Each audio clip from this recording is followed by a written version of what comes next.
So hello, everyone. It's Melissa, and here's Ismael. This is Wings of Light. It's a new YouTube channel. I've had my websites up for about 4 years. There was a lot of research for me too, just like Ismael had.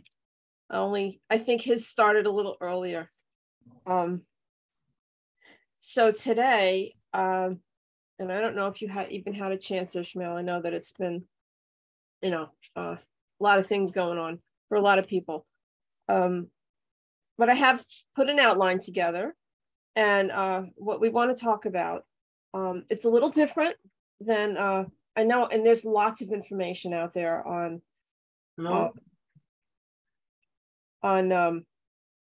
Galactic, the Urantia. He's having a little difficulty this morning, trying to get off the ground here.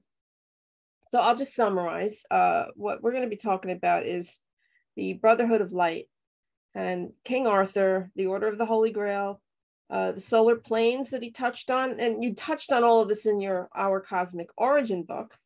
And I also want to touch on Jesus Christ and Mary Magdalene, because you recently put an Instagram video up there. And I think that you brought out some new research. So I want to ask about sources on that. So a little bit of review on the 12 universes in your book, chapter 5. I created a list because when I took your class, first, Mary Cowley from Libsyn Beyond and we did a couple of interviews with you back in July. And at that point, I was getting Urantia downloads. So that's like, the book is this thick, and it's paper thin, tissue paper thin. There's so much volume of material. So I was really overwhelmed with the first interview. It was hard for me to even get the words out. And then on the second interview, her audience had a bunch of questions. So that was fantastic. And so this one I want to revisit because we brought up Camelot, King Arthur. And then I was able to get my hands on the Winds of Truth manuscripts, which that blew me away, just like your book blew me away. So this is the wrong one. There are 6 books, just to show people, because you did refer to them. You referred to them a few times. You call it the Unihian script, but it's the Winds of Truth, and the Unihian script is the first part of the first book. And I think, Ismael, you talked about this entire collection of books in your research. So in the class, and even before I got to the class, reading the book, the solar lords, the 12 universes, the number 12, the Knights of the Round Table, the number 12 again. So I wanted to just sort of briefly go over the solar lords, because we have the solar logos, and we have that heliocentric model that you gave to us to help us understand how things are organized. So I have the list of solar lords, and there is a 13th. And then I went into the Black Ray. I did 2 video series, one on the King Arthur from the Unihian script, which Unihian means Lemurian, and you've mentioned that. So there's a whole history there that's fascinating, and it's ancient. So maybe you want to take us through the 12 universes, the 12 solar rays, from what you can remember. No big deal, doesn't have to be perfect. And the densities and the DNA, the densities and the dimensions, how the dimensions are more of the consciousness versus the physicality. So we'll just take a quickie review of that, because you've done it over and over again. So just for people that don't understand it, so they can get a quickie background on it, because in the 7th ray is King Arthur, Lord Ahura, which is why I wanted to review this with you, because I'm not sure you mentioned that in Our Cosmic Origin, but you did mention King Arthur in both of your books. So that's what we're going to really get into today, but just for a little background, whatever you want to say, if you feel like commenting. Sure. So there are 13 cosmic celestial adepts. and each one is the personification of a cosmic ray. The 12 cosmic rays of power and the lords and ladies that are associated with each ray are the 12 celestial archetypes. In religious lore, we hear them as Michael, Raphael, Gabriel, Uriel. Well, according to the Genehian script or the Winds of Truth, they do have an actual name. Michael is called Mikal, M-I-K-A-A-L. Raphael is called Lord Rahal, R-A-H-A-A-L. And then, of course, we hear of King Arthur, who was the embodiment of Lord Ahura. So there are other lords. There's also Lord Anata, who is in charge of the Bamba ray of sight and wisdom. There is, Lord Kahuna. Lord Kahuna is in charge of the Akashic records. He is the Lord of time. He keeps track of everything that has ever happened. There is Lord Makimzi, who is in charge of the cosmic ray of indigo, which has to do with knowledge. And then the other ones are, of course, Lady Maria. Lady Maria is the second adept in charge of the scarlet ray of mysticism. And she's considered God's divine feminine companion. That's why throughout all of history, we associate the embodiment of the sacred divine feminine to Lady Maria. So we could say that she embodied as Isis, she embodied as Mary, Mary Magdalene, Venus, Aphrodite. Those are all the personifications, or rather embodiments of the cosmic ray of Maria. Of course, we also have Lord Anata, and I think he's in charge of, I forget the ray, but they're all there in the Winds of Truth. The whole point is that there are 12 cosmic adepts. Each one is a holder of one of the 12 rays, and each cosmic adept was given a particular universe or creation to oversee. And so, we have a total of 12 creations. So we live in a 12 universe system, and that explains why everything is in the numerical order of the 12. We have the 12 chakras, we have the 12 cosmic rays, 7 major, 7 major. And this is also validated through the esoteric knowledge about the 7 major rays and the 5 cosmic minor rays, a total of 12. We also have the 12 mighty Elohim.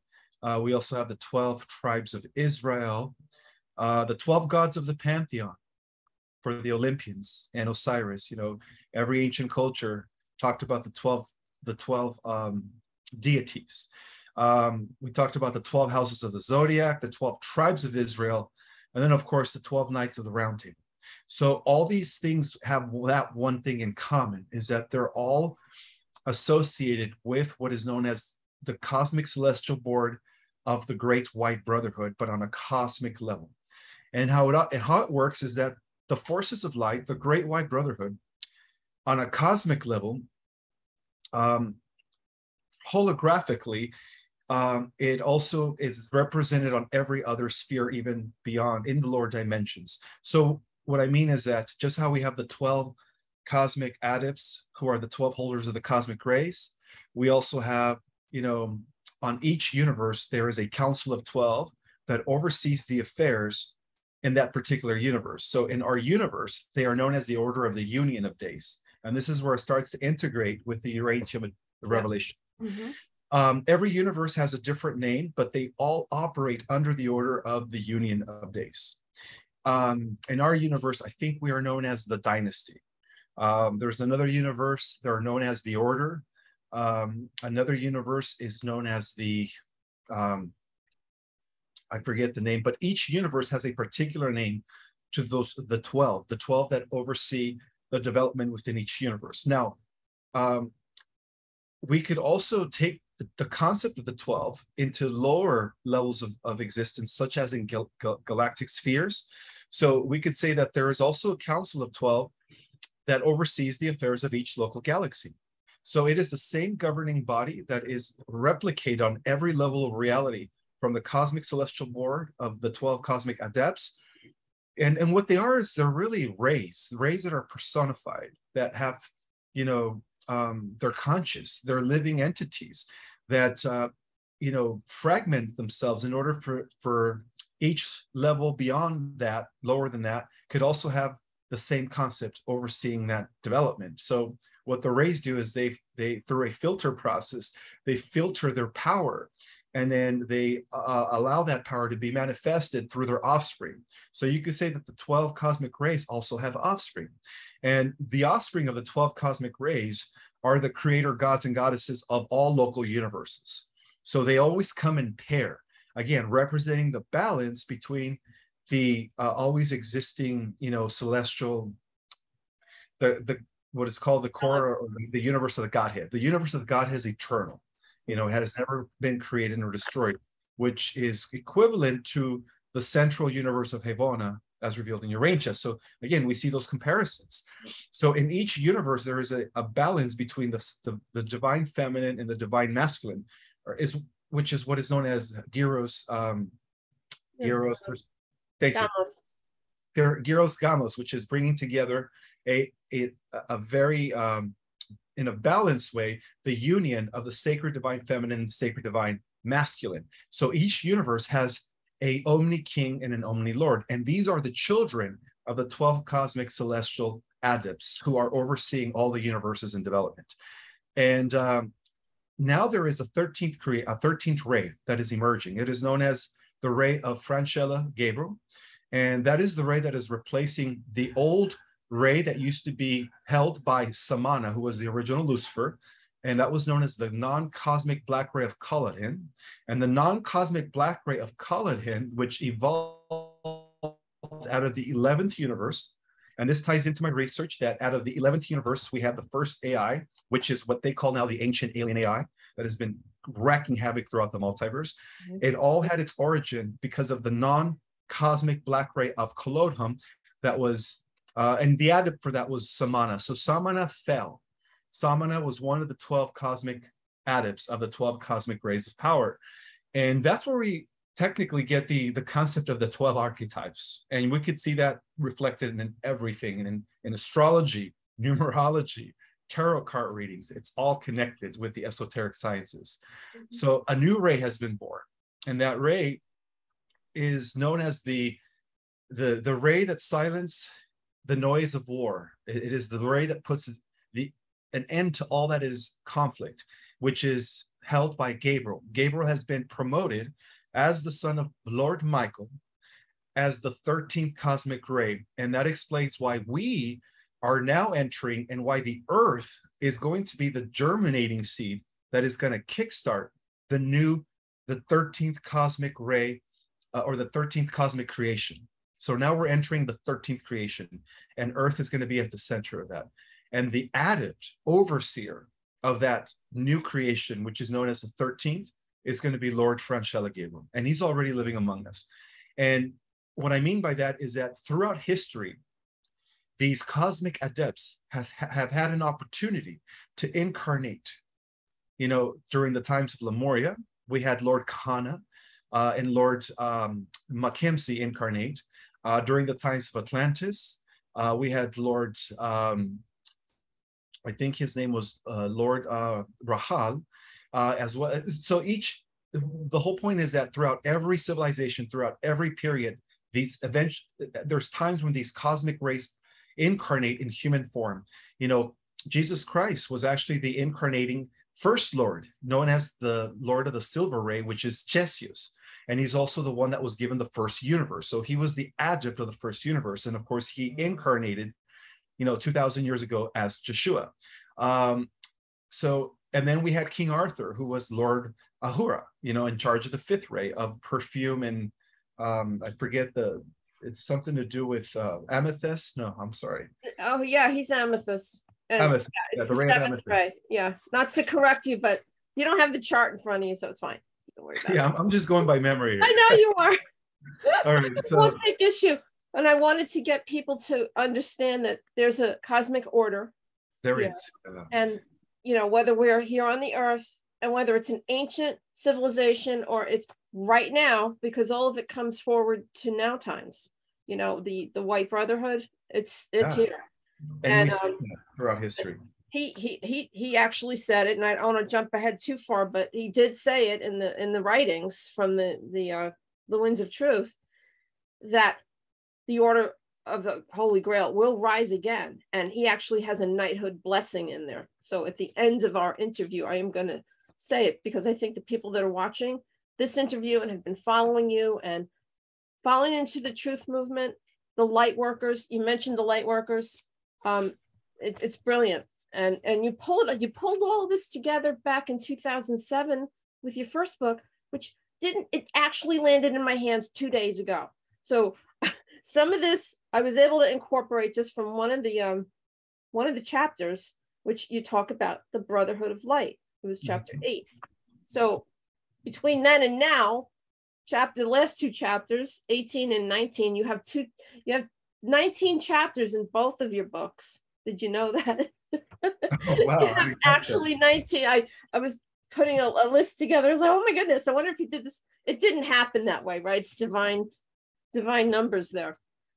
So it's fascinating what happened. So you have in Our Cosmic Origin, your current book, in chapter 14, you review from 900 AD forward. And I'm just picking up where you've had many interviews and you've gotten into great detail. And I'm not putting that aside. I just want to move on to this part of the discussion because we haven't really gotten too deep into King Arthur in your interviews. But you did talk about in your book on pages 195 and 198, in there you talk about 900 AD and later, and how the Knights Templar, the good ones, right, the Crusaders, they began as the Light Brotherhood. And of course, everything gets corrupted when the other guys get hold of it and blah, blah, blah, right? But the main thing is that King Arthur talks in his channelings from the Winds of Truth when he created the Order of the Holy Grail. Of course, he's coming forward from, you said, the Order of Melchizedek, which then if you take it off of the earth, it goes to the cosmic part, and then it goes all the way up to the cosmic lords, which are the sons of God. Right. Jesus, the original archetypes are Elohim. Right. But it's not just a Christian thing here. I don't want to I want to let people know that, we have, yes, Lord Jesus, but then we also have Lord Buddha, Moses. You mentioned Lord Anat, right? Pharaoh Akhenaten, which you mentioned. Akhenaten is Moses, right? Yeah. So I mean, Francella, Gabriel was a little discrepancy about the ray of mysticism, but that's leading to Sufism. So you've got, you've got the 3 great religions, Islam as well. So it's not like any of this is any one thing. It's a universal spirituality, and with it's positive, it's light.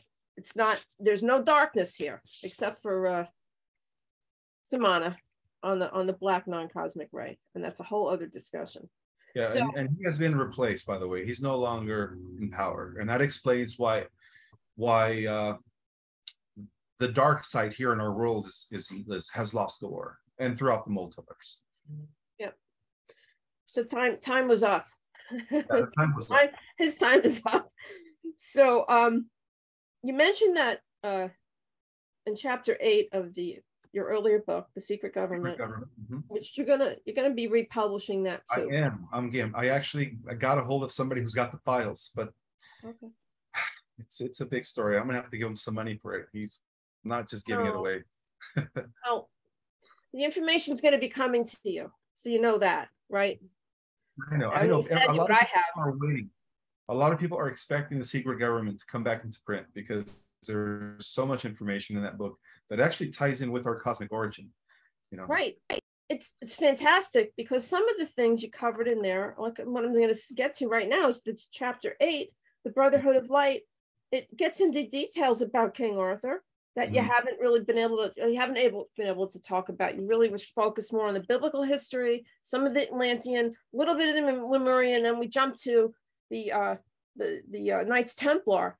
But there was a whole situation that happened over a 1,000-year period between, and people don't really know this, but King Arthur had incarnated earlier in 750 BC and set a foundation and received the Holy Grail and implanted it in the earth with Lord Michael and with Jesus overseeing this whole situation. So it's very, very important that people understand that part of our history is, and has not been told properly, because the dark forces had intervened, right? And then they twisted the story, and then we had our popular myths and beliefs. But really, this document has been around for about 90 years now.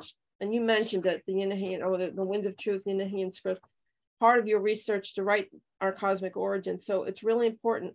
And it's a very interesting story. So what I wound up doing was telling the whole story in video form with music and the written word. I'm not narrating it. Don't have an AI thing going on with that. So it's a hear that story. I would love to hear that. You'll see. If you could send it to me later, that would be great. Yeah, no, I'll send you the playlist. It's up on YouTube now. So at the end of the interview here, we'll talk about our sources and our resources. So getting back to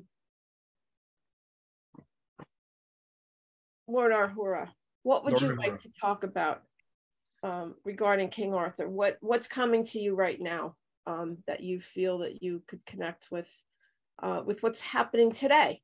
Okay, because we know that we have modern knights at work. So, well, you have the black nobility, the dark knights, which are associated with the the Cabal, the Knights of Malta, the Knights of Columbus, and altogether they're considered the dark knights, right? And then you also have, now the way the Knights Templars reorganized after they were infiltrated is they first became Masons, but then even the Masons became infiltrated. Eventually all secret societies become infiltrated. That's how the Brotherhoods operate. They always infiltrate each other. So you have the good knights infiltrating the bad knights, through the Catholic Church, and that's going back to about 1,000 years ago at the peak of the Middle Dark Ages. That was Bernard de Clairvaux. Bernard de Clairvaux was the one who was working for the Holy Order of the Grail, which they called, according to the Da Vinci Code, the Priority of Zion. But the real name of the inner order that the Knights Templars were protecting in medieval times was the Holy Order of the Grail. And again, that was established in corroboration with King Arthur, Michael, and Jesus. And it has to do with the sacred divine bloodline. It has to do with the blueprint of the Holy Grail, the original Holy Grail that can be traceable back to Michael. And so what they did is they infiltrated the Catholic Church from within, and that's how they were able to charter the order under the guise that they were out to protect the Holy Land from the invading Muslims and other groups that wanted to take over Jerusalem. Eventually, the Catholic Church started discovering that the same the same order that they chartered was actually the people that were behind the Reformation, the Scientific Revolution, and the Renaissance. And of course, eventually, when they found out that they were actually the enemy, they were the ones that were trying to bring us out of the Dark Ages, right? The Holy Order of the Grail and the Knights Templars. However, the Knights Templars did succeed in creating certain societies that lasted for a couple hundred years outside of the vision or outside of the territory or surveillance of the Catholic Church. And that was known as the Cathars of France. The Cathars of France suffered a very terrifying massacre known as the Albigensian Crusade. And the Cathars existed about I would say in the 1200s, you could say 1200s, right before 1300s. 1300s, yeah. 1300s, and they were a flourishing society. They were a commonwealth, and basically the Commonwealth of Nations, or what we call the Republic, has been the principles of government that have always been, associated with the Knights Templars, the Holy Order of the Grail, traceable back to the Brotherhood of Light, where it began in Atlantis, Lemuria, and Egypt. And so it is the same concept that the Dark Brotherhood has been trying to eradicate for thousands of years. And it is through these benevolent secret societies that the good guys have been able to maintain the principles of freedom, democracy, justice, and righteousness, so on and so forth. That's where we are. That's where we are right now. The white hats are. The white hats are the final embodiment of the Knights, of what the Knights Templars began. Of course, they're not called that anymore. They're under different names. They always evolve into different names, right? After they get persecuted, they, reorganize to something else. Over and over. Exactly. So, we see this reorganization over and over on both sides, both the white hats and the dark hats. Yeah. So, you know, when you get into chapter 19 in your book, and we did take you there, and we did not mean to make you read. When you read, I don't know if you remember that interview. You've had so many, but oh my goodness. But what I did was I did go through that list, and I counted 21, and then I'm thinking, he says 20 and a 2. You have the Federation. The Federated Regions, yeah. Federated regions. And then we've got these organizations, the countries, right? So we're federated regions, like you just said. I counted 21. And then I thought, oh, 21 backwards is 12. There must be a reason. Maybe you didn't realize, I don't know. It always works out, you know, in that way. So you talked in I think it was your other book, the first one, which I would love to see that republished, because you were so far ahead of your time. You're a solid decade, if not more, 15 years ahead of where we are right now, talking about the foundation of this country, how the Order of the Holy Grail, they came over here before the bad guys came over, and they were able to work with the indigenous peoples, okay, because that's the other thing from Lemuria, what survived. There were parts of the world that survived after the destruction of Lemuria, and those areas rose. And Glastonbury is one, and Egypt is another, and Tibet is another. But then over here, this was supposed to be Zion, America, right? So before that, and Zion means the free world, promised land, right? Promised land, You yeah. talked If you about go back to Abraham, if you go back to the pact, the covenant that was established between Abraham and Melchizedek, that's what Zion means. Zion means the Holy Land, or I'm sorry, the Promised Land, the land of milk and honey, the land of opportunity, freedom, where everybody prospers, where there is no elites or oligarchs. And that's what's been the Brotherhood of Light through the Knights Templars millennial project. And that explains the founding fathers and how they inherited that blueprint to eventually manifest it. But they did try a few times in Europe, and to no avail, of course, because Europe at that time was a huge despot controlled by the Jesuits and the Bavarian Illuminati, which was organized by Adam Weishaupt. Yeah. So, there's always been this dichotomy, going back and forth, and it talks about in the fourth universe of balance, right? Yeah. Balancing of the male and female energies. But when you get into the 0 point, right, which is we keep trying to do with the forces of light, the forces of darkness, they also balance out in the world of duality. But we're going home. We're going to go to the place where all of that's going to be worked out and taken care of. So King Arthur talked about the pen being mightier than the sword. He reminded the knights that the pen was mightier than the sword. I don't remember who, it might have been Shakespeare later on. I don't know, because of course this channeling came through early 30s, early 40s, late 30s. So he knows about that, being a divine being. So we know where that came in. It came in after King Arthur's time, but he was talking to us in the late 30s about the pen being mightier than the sword. And somebody brought up the pen, and this movement now being important. But he does urge us to grab the sword of truth with both hands. And that would be, they say, we know it by Excalibur, but it's referred to in these writings as Escaburre. That's the proper name. And that we should grab it with 2 hands, right? But he doesn't tell us, he's not saying go to war. He's saying fight the good fight, defend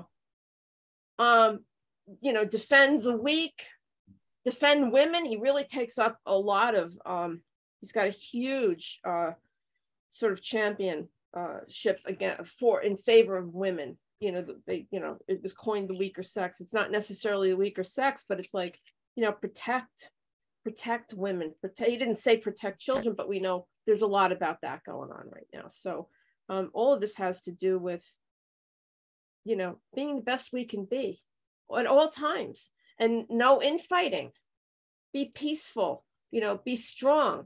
He talks about chivalry, that it hasn't ever been the same as it was in where he was in Wessex.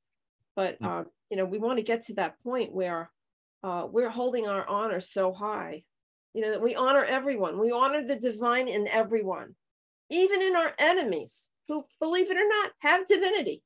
They've been corrupted. They corrupted themselves.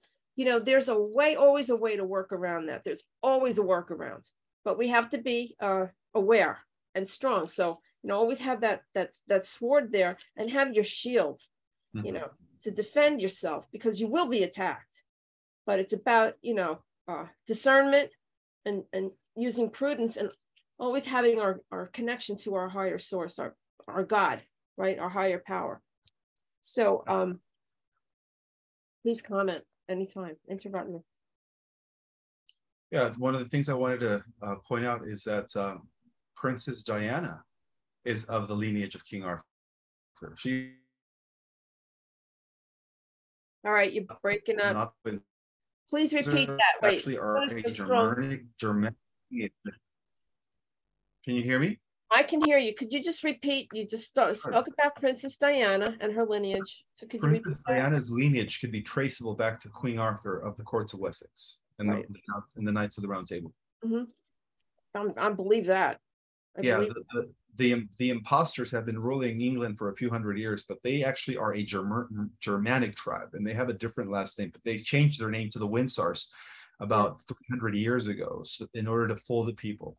Right. And so that's why they hated Princess Diana, because she came from the rightful lineage of King Arthur. In other words, she was a descendant of Jesus and Mary Magdalene. And it appears that a lot of the founding fathers, at least those that were associated with the preservation and protection of the Republic, such as Thomas Jefferson, as opposed to Alexander Hamilton, who was working for the Cabal. And of course, Lincoln and General Ulysses Grant and all these heroes, Andrew Jackson, everybody that fought the implementation of the Federal Reserve, who eventually there was an attempt to kill, you know, Kennedy. They were all part of the same lineage that could be traceable back to the bloodline that the Knights Templars were protecting in medieval times. Oh, that's fascinating. It talked about Arthur in his first life materializing on the Mount of Michael in Wessex. And then Galahad was living that time as, I think his name was Alfric. And then in the times of King Arthur, it talked, and this is all coming off the Winds of Truth material, that Galahad had materialized at the age of 16, how he materialized. And then King Arthur was born of the lineage from Uther, King Uther and Lady Igraine. Well, they were not married. It wasn't an earth marriage, but it does say that it was a divine union.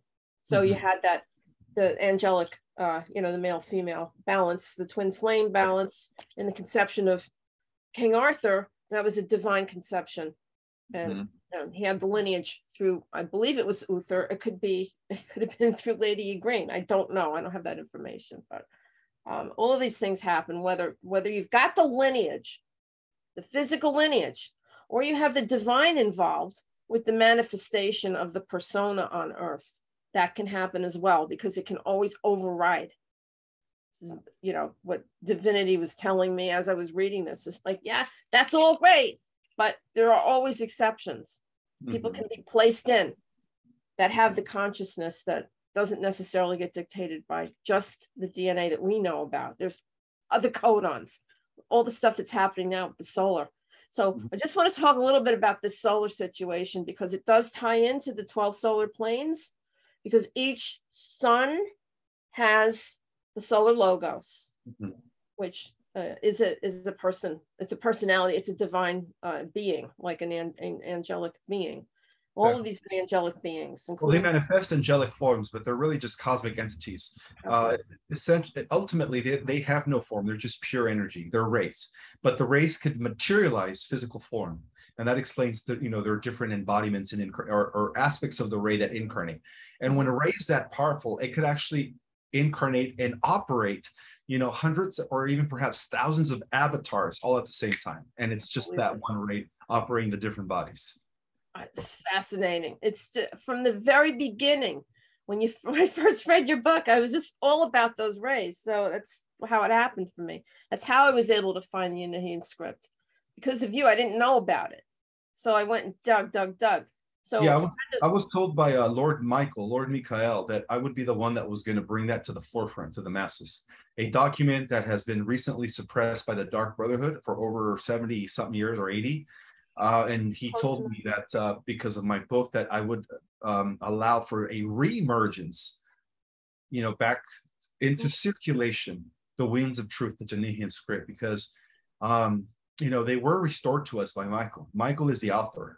Mikhail, because yes. some people are asking, well, who wrote the Winds of Truth? Michael. That was written by our 12th cosmic adept, Lord of the Clusian ray of power and rulership. And that explains why in our galaxy, we see the reflection of the Clusian solar ray of power characterized in the big blue star Sirius B. And that's why Sirius B is what brought the office of the Christ to our galaxy. That makes complete and total sense. And he actually has been working with me for a long time. Now, I'm not as, you have such amazing gifts, Ismael. It's just unbelievable. But you did trigger me to go in there, I got the manuscript. I got it, and it is available. So all of that information is going to come in here at the end. It's just that you helped resurge it, right? And it stimulated me to go and do those videos. So the solar planes are there. King Arthur's messages are there, and they're brothers. I mean, they're all brothers, the solar brothers. They're all, solar brothers. They're the sons of God. They're sons of the great central sun. The central sun of the universe, or the first universe, or what I call in my book, the central universe, gave birth to the 12, the 12, solar cosmic rays, solar planes, whatever you want to call them. They're all one and the same. So with all of these energies, peaking, blasting off the sun. It mentions in this manuscript that the sun is not a hot planet. There are civilizations in there, and it gives detailed descriptions of each of the planes, right, where these beings live. And it gives a whole picture. So those videos I made show pictures. It's esoterically created, so you'll have a sense of looking at it. But and they live inside the sun. Inside the sun, there are beautiful landscapes and beautiful gardens and civilizations. It's physical reality, but operating at different dimensions. So if we were to go there with our third dimensional perception, we would see nothing. But the sun, just like most planets, they're hollowed out. They do have an inner core, which acts as an inner sun that radiates, life, nourishment. But yeah, the inhabitants of the sun actually live inside. They don't live outside. So, in terms of our upgrades, the sun is playing a big part right now in triggering us, just like your information. I don't know. It's still triggering me. It's going to continue. Let's just keep going here. I'm so good. I was told everyone, even before I met you. And the class, I did your class too, which I'm so happy to hear you're all the way booked all the way up to January. Well, December. The January class just opened it up a week ago. Okay. There's still spots left. So we want people to, jump in there, because some of the information, I've been at this for, since June, July. So what is it, September? I don't know. The time is flying. It'll be October soon. It's just, I've been at it maybe 4 months, right? So someone is just picking up this video right now, doesn't understand, but can get in touch with you. And like I said, again, I'll put it all in the description to this video. And then you also have a YouTube channel now, your own really modern YouTube channel, not the older one. Well, no, it's the one that I started about almost 2 years ago, but I recently started using it again, just because, there is a lot of other YouTube channels that are gathering all my interviews and putting them in their YouTube channel, and it's not mine.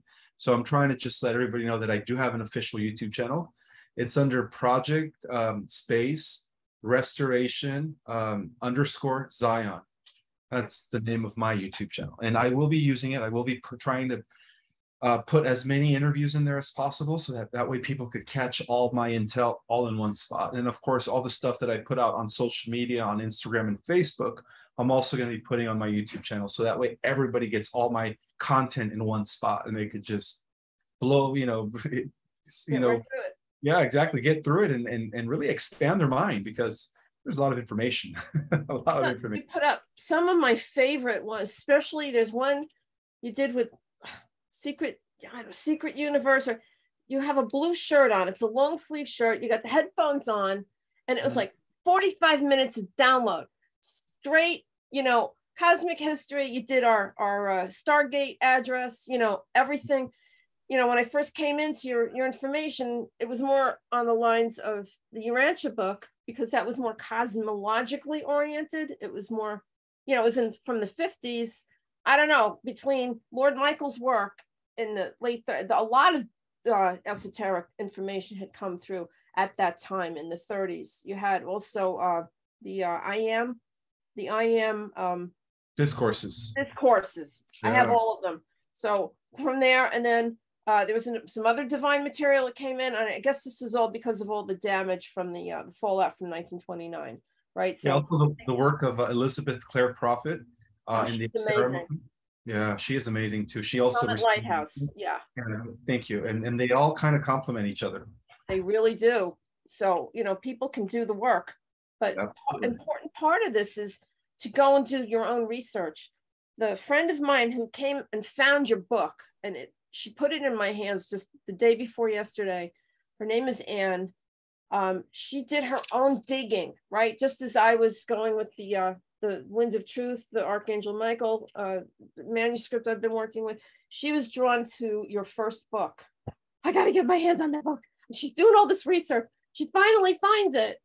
And I said, oh my goodness, and here we are today. So I was able to incorporate chapter 8, but you hit people with your information in all different ways.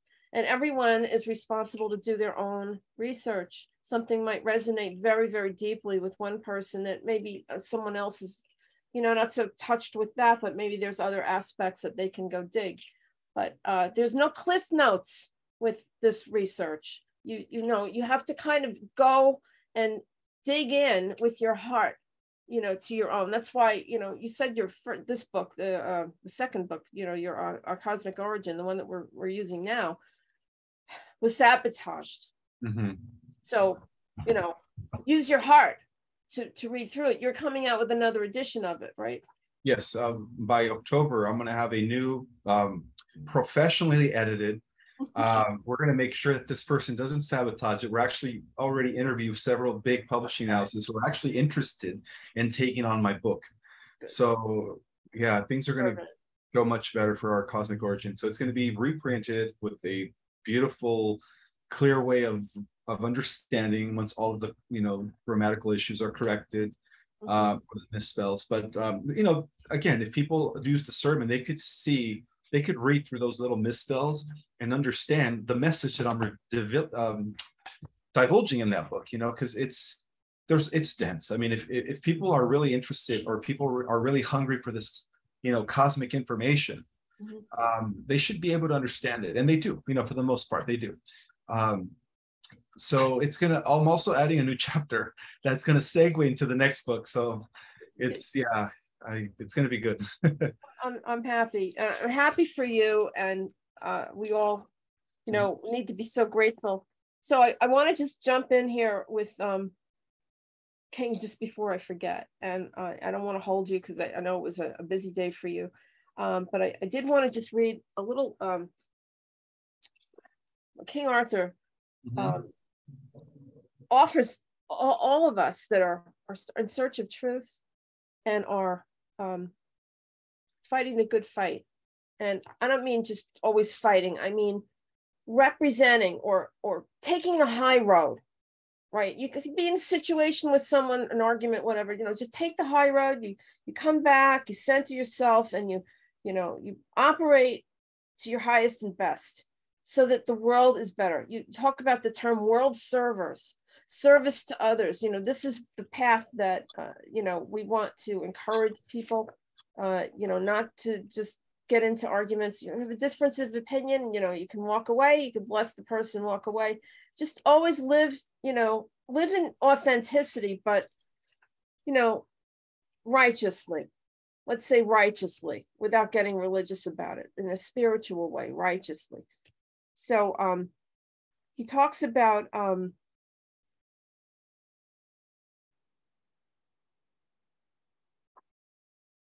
there's a blessing, a night blessing, and maybe you don't want me to read it.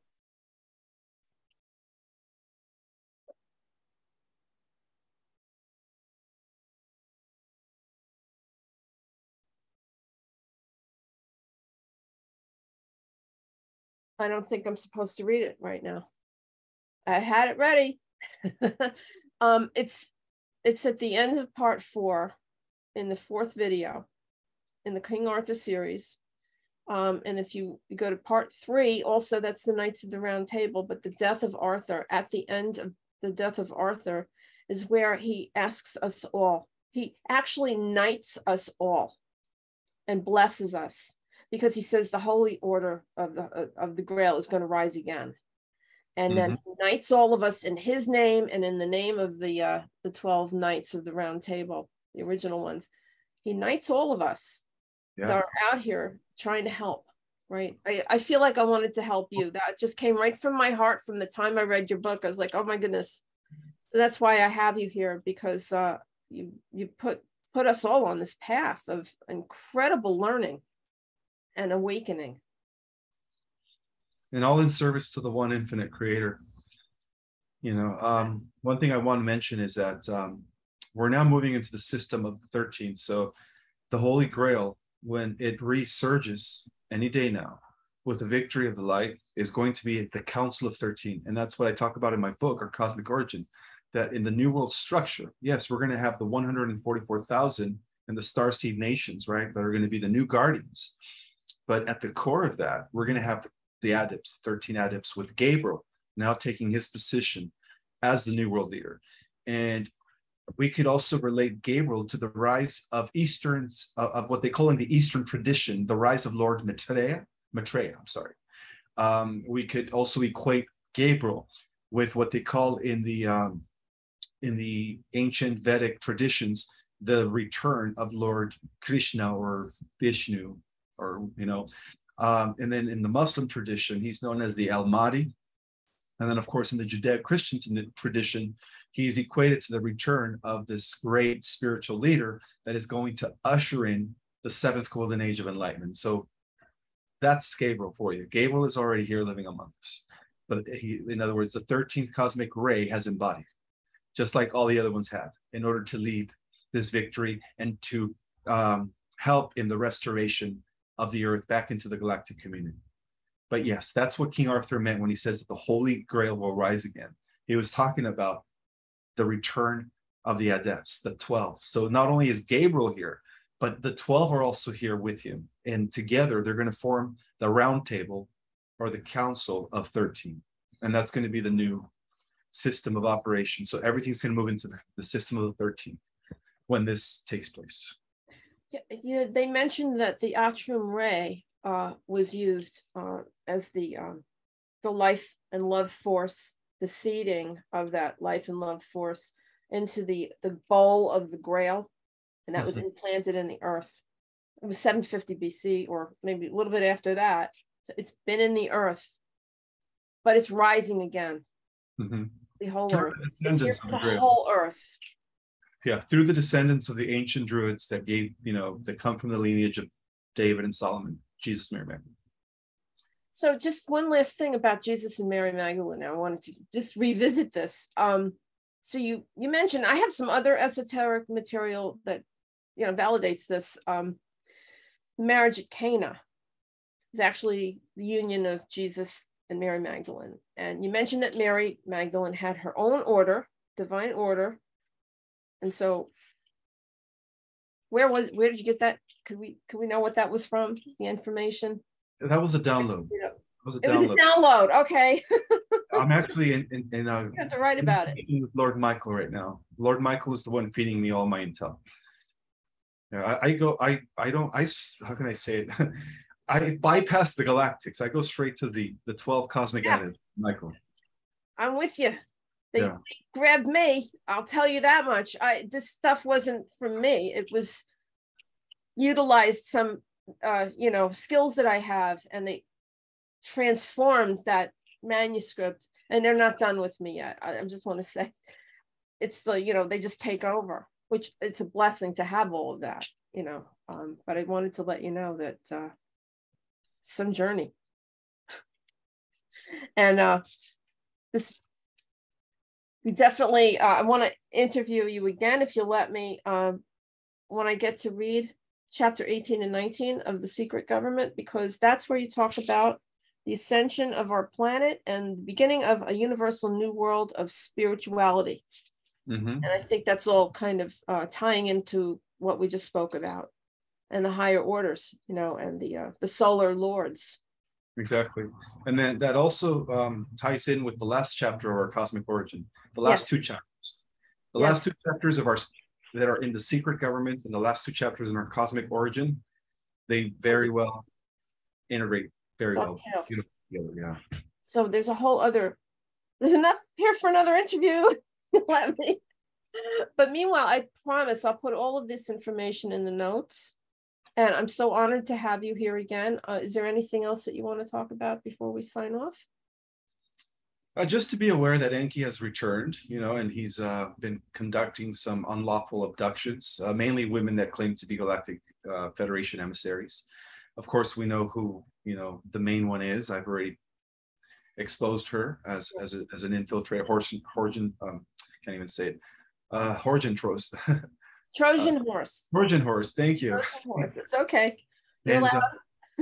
and so, just be aware that, but, his operations are also being curtailed by the higher Guardian Alliance that is overseeing our Earth and our galaxy beyond the Galactic Federation. So you were mentioning the way people, especially women or, whoever, do your meditation, connect to your God, your higher power, your higher self, give yourself that space in the morning, take a bath in spirituality before you set foot outside of your home or get on the computers or whatever. Hold yourself in that higher position and keep your light shining, because they can't touch us when we stand in our power. And that's what we need to do. Exactly. Yeah. And then anyone that is promoting Enki has been severely deceived or are in themselves compromised. Just be aware of those false prophets that are promoting Enki as the good guy.